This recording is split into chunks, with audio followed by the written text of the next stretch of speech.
히브리서 11장 말씀을 지금 세 번째 이야기를 하고 있습니다. 믿음이 무엇인가에 대해서 이야기하고 있는 것입니다. 첫 번째 이야기할 때는 믿음은 바라는 것들에 대한 실상이고 보지 못하는 것에 대한 증거다, 실체다 이렇게 이야기했습니다. 그러니까 우리가 바라는 것이 아니라 하나님이 우리에게 바라는 것, 또 우리가 보지 못하지만 그러나 하나님이 역사를 이끌어 가실 것, 그것을 우리는 믿는 것이고 순종하는 것이고 그것이 이루어지는 것이 그것이 믿음이다. 이런 이야기를 했습니다.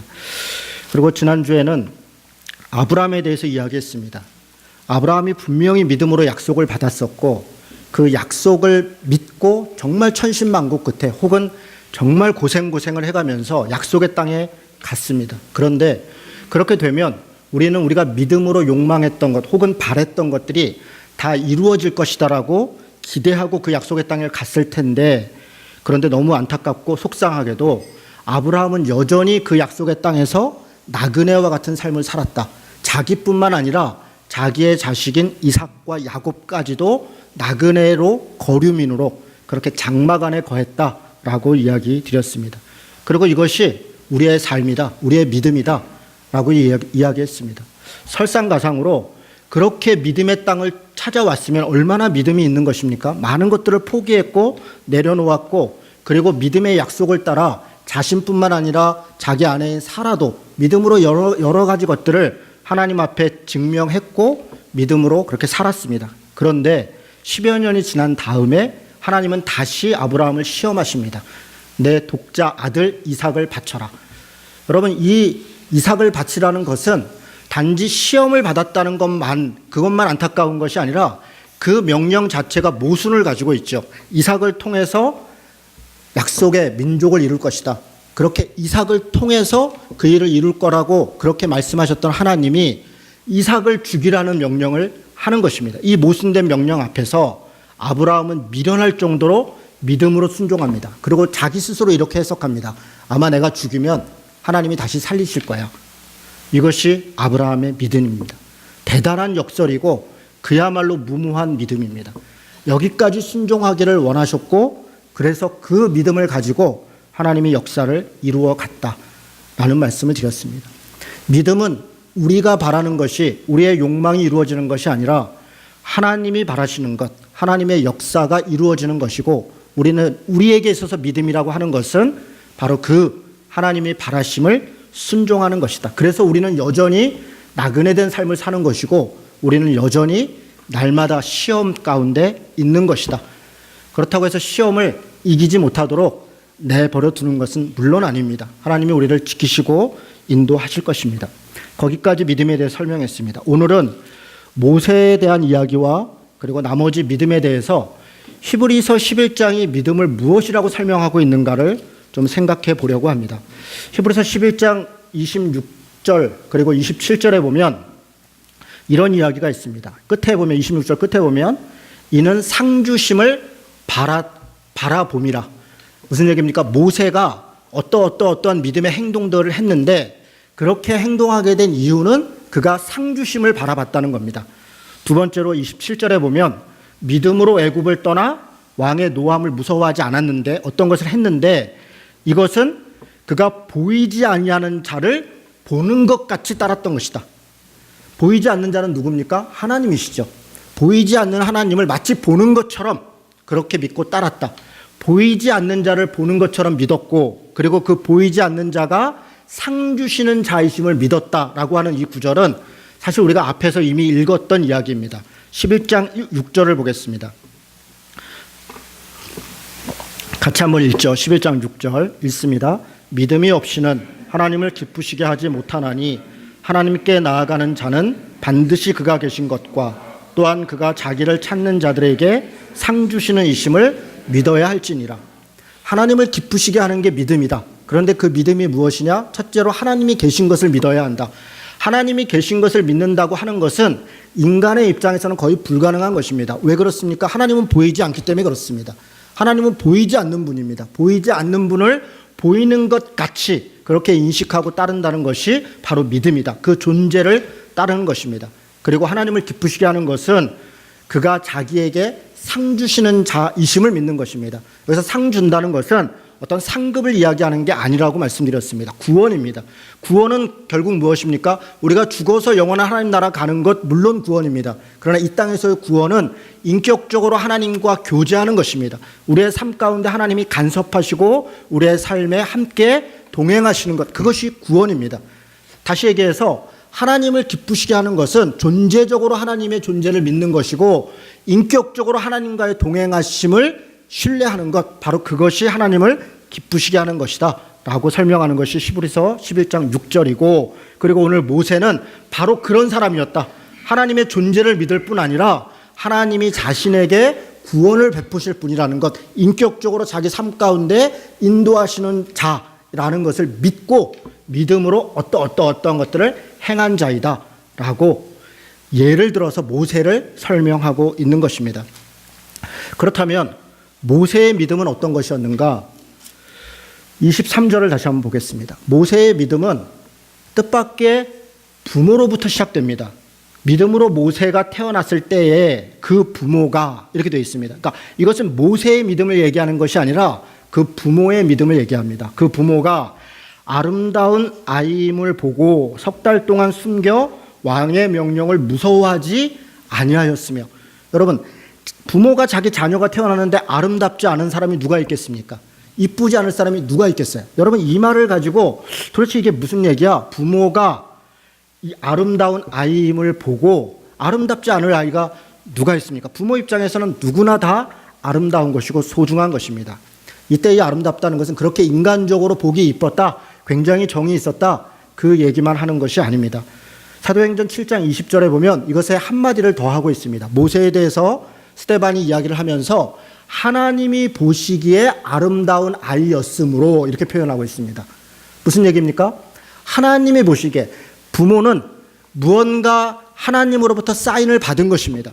마치 마리아가 어느 날 성령이 찾아와서 내게 인류를 구원할 아이가 태어날 것이다, 내가 잉태할 것이다 라고 하는 것을 마리아에게 이야기했고, 그리고 마리아 요셉에게 이야기했고, 그렇게 했던 것처럼 어쩌면 이것에 다 표현되어 있지 않지만 모세의 부모에게 이 아이가 특별한 아이다, 하나님의 역사를 이룰 것이다 라고 하는 것이 인식되었지 않았는가, 그렇게 생각이 됩니다.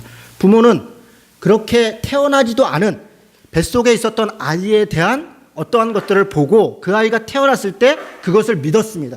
그 아이가 자라서 공부를 잘하고 똑똑하고 또 뭐 체력이 좋고 대단히 용맹스러운 것을 보고 이 아이가 어떤 일을 하겠구나라고 인식했던 것이 아니라 정말 핏덩이같이 아무것도 아닌 것 같은 그 아이를 보고 미래를 바라보고 하나님이 일하실 것을 믿고, 그리고 그 믿음의 결과는 무엇이었습니까? 왕의 명령을 무서워하지 않았다. 여러분, 이것은 굉장히 어려운 일입니다. 당시에 왕이 뭐라고 명령했습니까? 2살 이하의 아이들을 다 죽여라, 나일강에다 다 버려라 라고 하는 것이 명령이었습니다. 이 명령을 어긴다는 것은 자기의 생명을 내어놓는 것입니다. 자기의 목숨과 바꾸는 것입니다. 자기의 목숨과 바꿀 정도로 그렇게 모세의 부모는 믿음으로 모세를 숨겼고 모세의 일들을 감당했다. 여기서부터 시작이 되었습니다. 여러분, 우리의 믿음은 어쩌면 육신으로서의 우리 부모의 믿음만이 아니라 하나님으로부터 시작되었다. 우리에게 있어서 하나님이 우리를 특별한 사람으로 만나주시고 우리를 통해서 하나님께서 특별한 일을 하실 것이라는 것, 바로 그것이 우리가 사람을 바라보는 시각입니다. 모든 사람들이 하나님 앞에 존중한 자이고 하나님의 형상이고 하나님께서 뜻하신 하나님의 계획이 있다라고 바라볼 때 우리는 그가 왕자이든 거지이든 노예이든 혹은 노동자이든 사장이든 누구든 관계없이 그를 하나님의 사람으로 대하고 거기에 왕의 부당한 명령을 거부할 수 있는 믿음의 용기가 나오는 것입니다. 하나님으로부터 하나님의 사람들을 하나님이 이끄신다라고 하는 그 믿음, 거기서 우리는 불의한 것을 저항하고 부당한 것에 맞서고 하나님의 뜻을 행하고자 하는 믿음이 시작된다라고 하는 것이 믿음을 설명하고 있는 것입니다. 모세는 장성했습니다. 그리고 바로의 공주의 아들이라 칭함받기를 거절했다. 여러분, 여기서부터 우리는 일종의 역설을 봅니다. 무슨 얘기입니까? 모세는 대단히 뛰어난 믿음의 사람입니다. 아마 아브라함과 모세와 다윗 이런 사람들을 우리는 믿음의 사람을 한 사람 선택해라. 그러면 주저없이 어쩌면 모세를 선택할 것입니다. 아브라함을 선택할 것입니다. 다윗을 선택할 것입니다. 우리가 모세를 생각할 때 그가 믿음의 사람이라는 것이 무슨 의미입니까? 뭐 때문에 그가 믿음의 사람입니까? 라고 얘기할 때 우리는 대체로 이렇게 설명합니다. 그가 이집트의 노예로 있었던 히브리 민족을 출애굽시켰습니다. 10가지 재앙의 역사를 이루었습니다. 홍해를 건넜습니다. 광야에서 그들을 제대로 다 이끌었습니다. 라고 하는 그가 어떤 것을 이루었습니다. 그 무엇을 했습니다. 그것이 그가 믿음의 사람이라는 증거입니다. 이렇게 설명할 가능성이 높습니다. 그런데 오늘 히브리서는 그렇게 설명하는 것이 아닙니다. 물론 28절서부터 보면 그가 유월절에 장자들을 피해서 출애굽했던 사건과 홍해를 건넜던 이야기를 하고 있습니다. 그러나 그것이 모세의 어떠함을 설명하기 위한 것이 아니라 하나님께서 그 역사를 이루었다는 걸 설명하고 있는 것입니다. 사실은 이것보다 모세의 믿음을, 그가 보이지 않는 하나님을 보고 마치 보는 것처럼 믿고, 그리고 그가 상 주시는 자임을 바라보고 믿음으로 살았다라고 설명하는 것을 24, 25절이 정말 역설적으로 설명합니다. 어떻게 설명합니까? 그가 왕자의 신분을 거절했다. 이게 믿음의 행동이라는 것입니다. 여러분, 이게 역설적이지 않습니까? 오히려 우리는 믿음으로, 우리는 많은 우리 자녀들한테 이렇게 이야기하잖아요. 네가 믿음으로 하나님을 잘 믿으면 네가 요셉같이 돼. 네가 총리가 될 수 있어. 네가 모세와 같이 이렇게 훌륭한 지도자가 돼. 네가 무엇이 돼. 라고 하는 것이 우리가 아이들에게 요구하는 믿음의 내용입니다. 네가 다윗 같은 왕이 될 것이야. 네가 요셉 같은 총리가 될 것이야.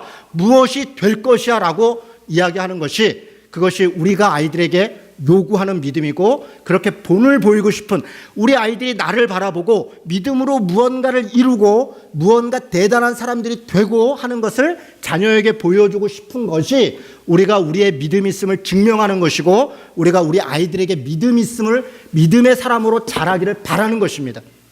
여러분, 이것이 우리가 대체적으로 생각하는 것입니다. 인천의 어느 사립고등학교는 미션 스쿨입니다. 소위 거기에 다니엘 반이라는 반이 있어요.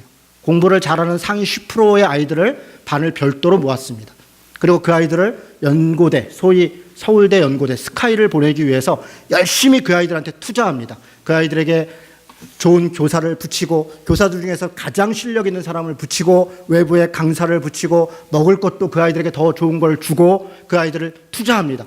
그 아이들은 자부심이 있어요. 그래, 내가 이렇게 대우를 받으니 또 공부도 잘하니 열심히 해서 그 기대에 부응해서 좋은 대학, 소위 좋은 대학들에 많이 갔습니다.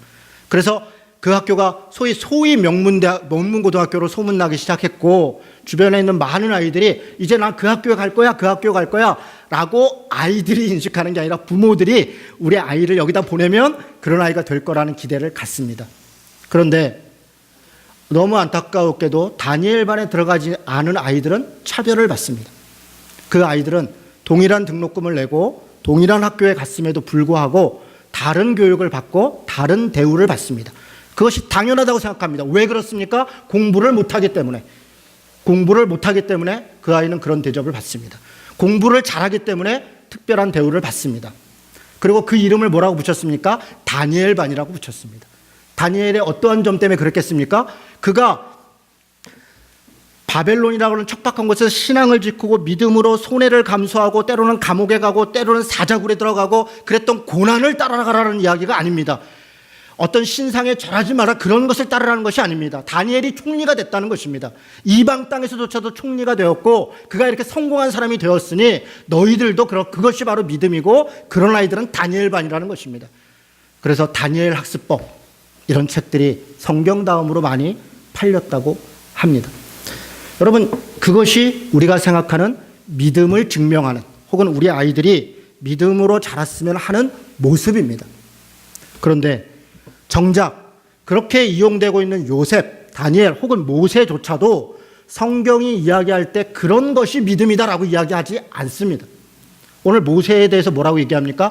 왕자로 칭함받기를 거절하고, 만약에 우리 자녀 중에 누군가가 좋은 직장을 혹은 좋은 대우를 거절하고 나는 주님을 위해서, 하나님의 나라를 위해서, 교회를 위해서 이렇게 살겠습니다라고 하는 순간 우리 중에 어떤 부모들은 이런 미친 년놈, 네가 지금 제정신이냐? 예수도 적당히 믿어라 라고 이야기할지 모르겠습니다. 그것이 우리가 아이들에게 염려하는 것입니다. 예수를 믿어도 안정된 직장을 가지고 안정된 다른 사람들 인정을 받으면서 그렇게 믿어도 되는데 왜 굳이 그렇게 하느냐라고 이야기하는 것이 우리의 이야기입니다. 그런데 모세는 지금 어떻게 했다는 겁니까? 왕자 되기를 거절하고 도리어 하나님의 백성과 함께 고난받기를, 당시 하나님의 백성이라고 하는 자들은 어떤 상태였냐면 노예들이었습니다. 인간이 아니었습니다. 인간 취급을 받지 않았을 뿐 아니라 각종 정당한 권리로부터 배제되어 있었습니다. 바로 그런 자들이 하나님의 백성이었다. 그리고 왕자라고 하는 왕의 신분을 가지고 있었던 자가 도리어 그것을 거절하고 그들과 함께 돼요. 모세는 이렇게 인식했습니다. 하나님의 백성으로서 고난받고 있는 히브리 백성들을 따르는 것이 26절에 보면 그리스도를 위하여 받는 수모를 애굽의 모든 보화보다, 그들이 받고 있는 그 온갖 고통은 그리스도를 위해 받는 수모다. 여러분, 이게 낯설은 단어입니다. 모세 시대에는 그리스도가 없습니다. 그리스도는 지금 우리가 알다시피 예수 그리스도입니다. 그런데 모세는 무엇을 바라봤다는 겁니까?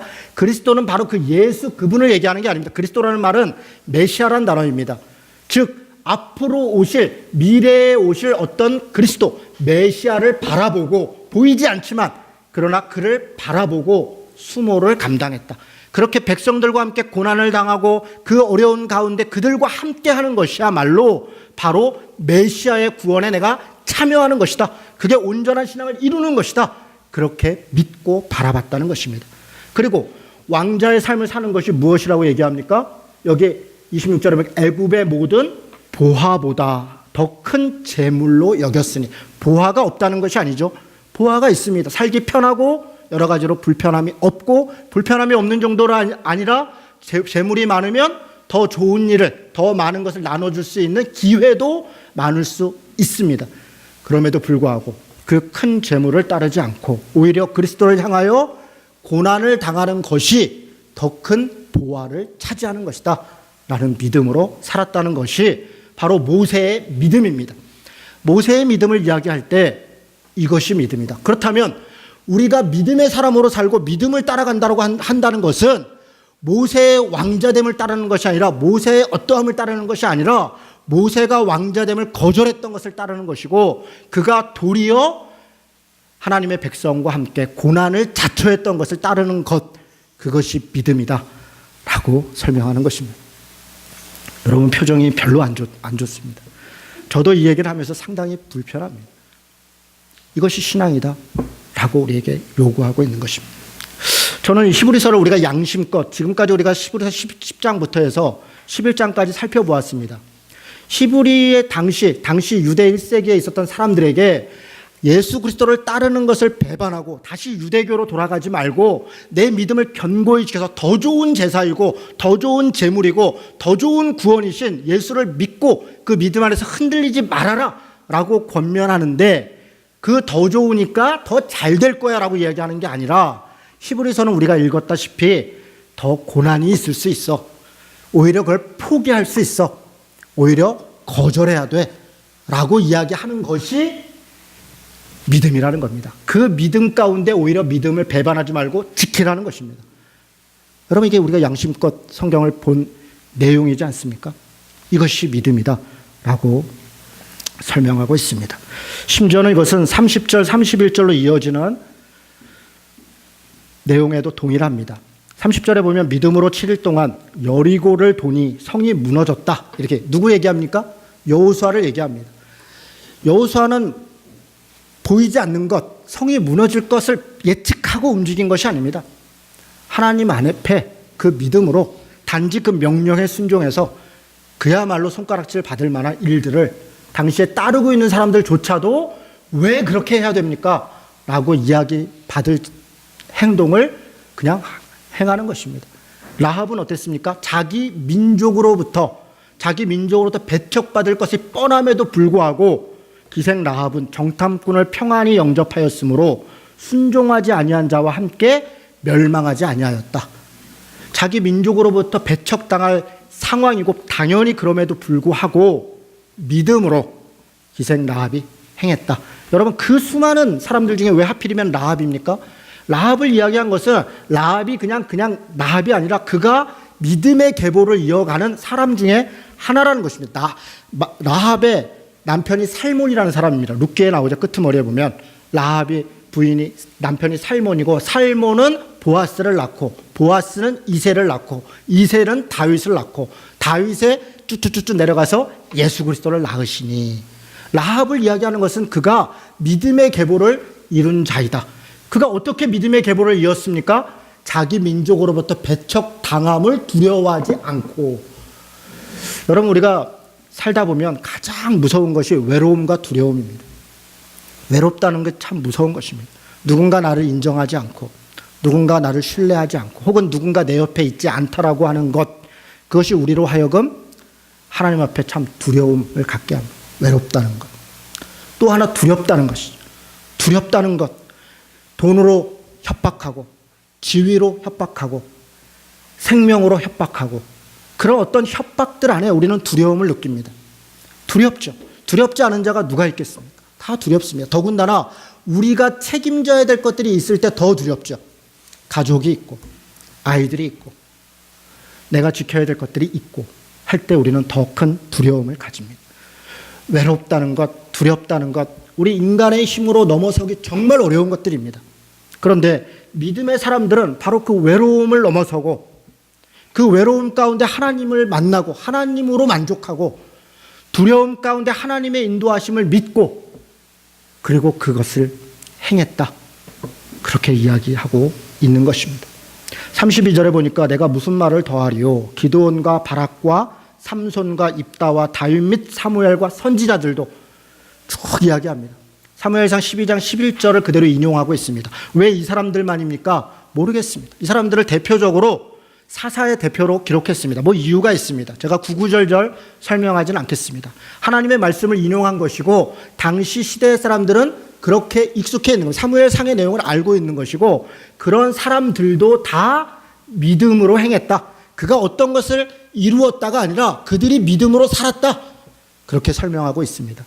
그리고 우리는 이 말씀을 굉장히 즐거워합니다. 33절부터 34절입니다. 그들은 믿음으로 나라를 이겼고, 의를 행했고, 약속을 받았고, 사자 입을 막기도 했고, 불의 세력을 멸하기도 했고, 칼날을 피하기도 했고, 연약한 가운데 강하게 되기도 했고, 전쟁에 용감히 하게 되어 이방 사람들의 진을 물리치기도 했고, 다 이겼고 승리했고 이루었고. 그렇습니다.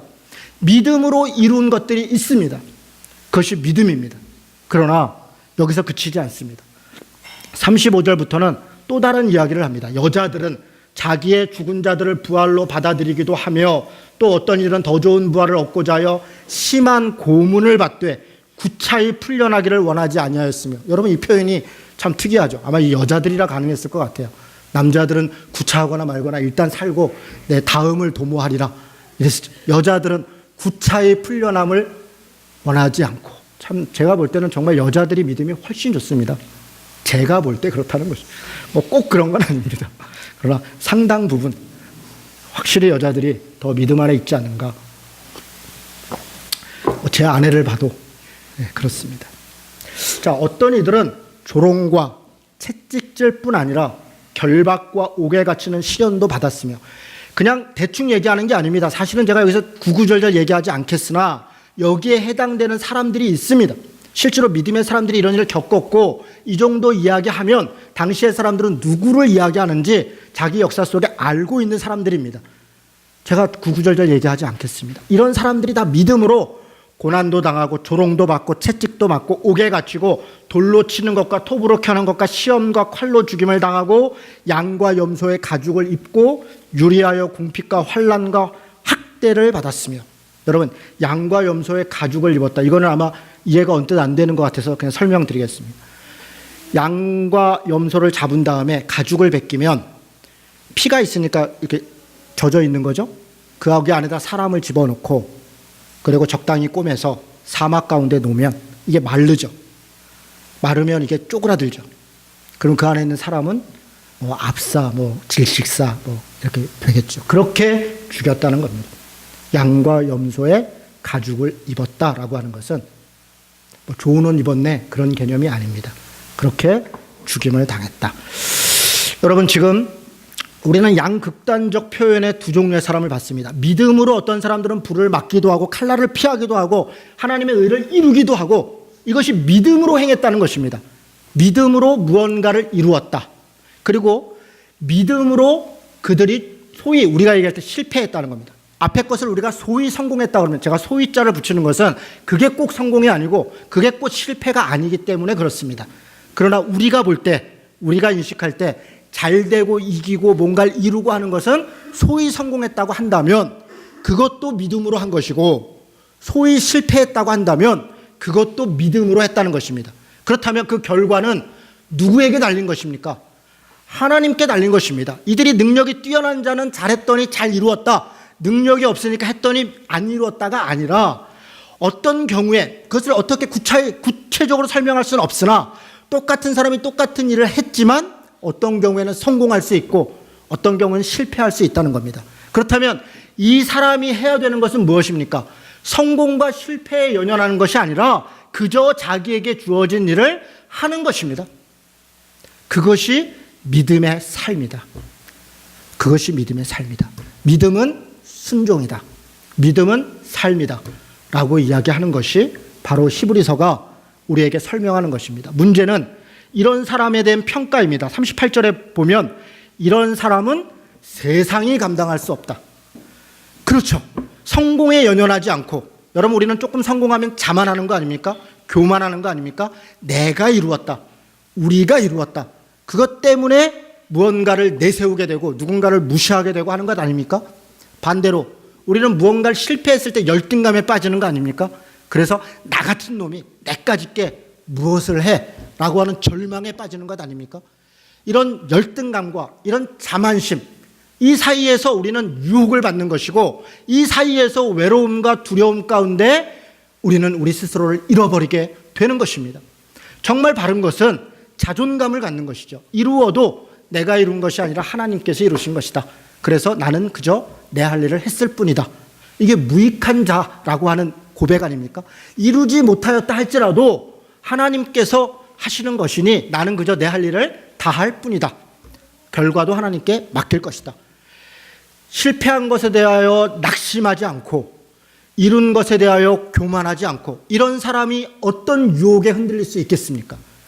돈입니까? 권력입니까? 죽음입니까? 어떤 자리입니까? 무엇이 이 사람을 흔들 수 있겠습니까?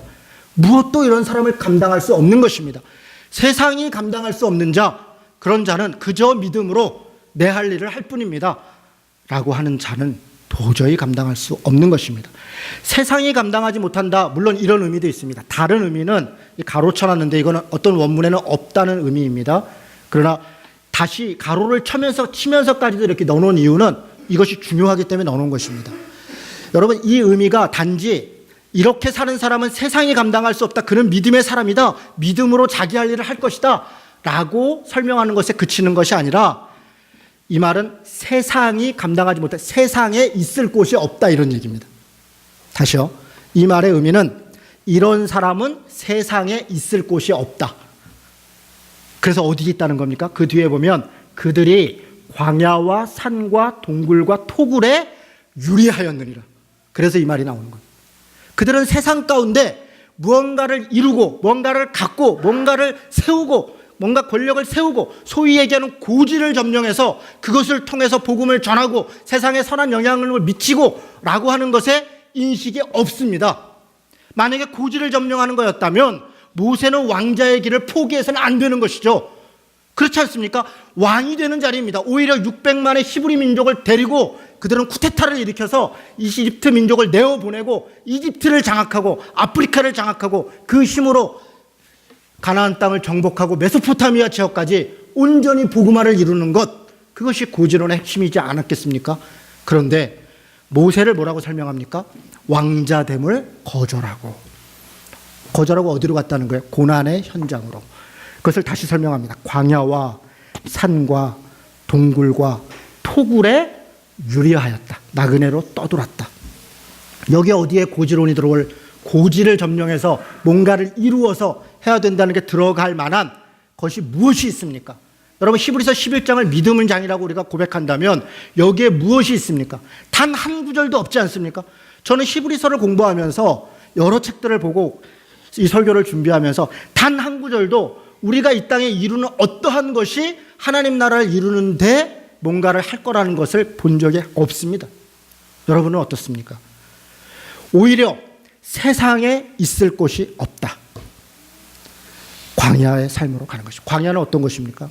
여러분, 광야라는 말이 이 다미르 이러면 다미르, 이 다미르라는 말이 하나님의 말씀입니다. 광야는 하나님의 말씀이 있는 곳. 미드바르, 이게 광야에서라는 단어입니다. 이게 민수기서의 원래 히브리 성경 제목입니다.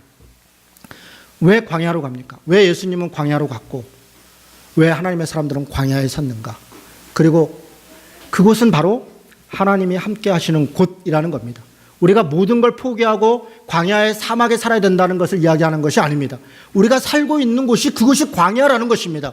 그곳에서 내가 무엇을 향해서 살고 있는가? 왕자됨을 누리며 살고 있는가? 하나님 백성의 고난받기를 즐거워하고 살고 있는가? 내가 이루어지고 있는 내게 주어진 일들이 하나님의 일이라고 믿고 최선을 다해 감당해 가는가? 바로 그것이 이야기하는 것입니다. 이런 사람은 세상이 감당할 수 없는 것입니다. 돈으로 유혹할 때 넘어가지 않습니다.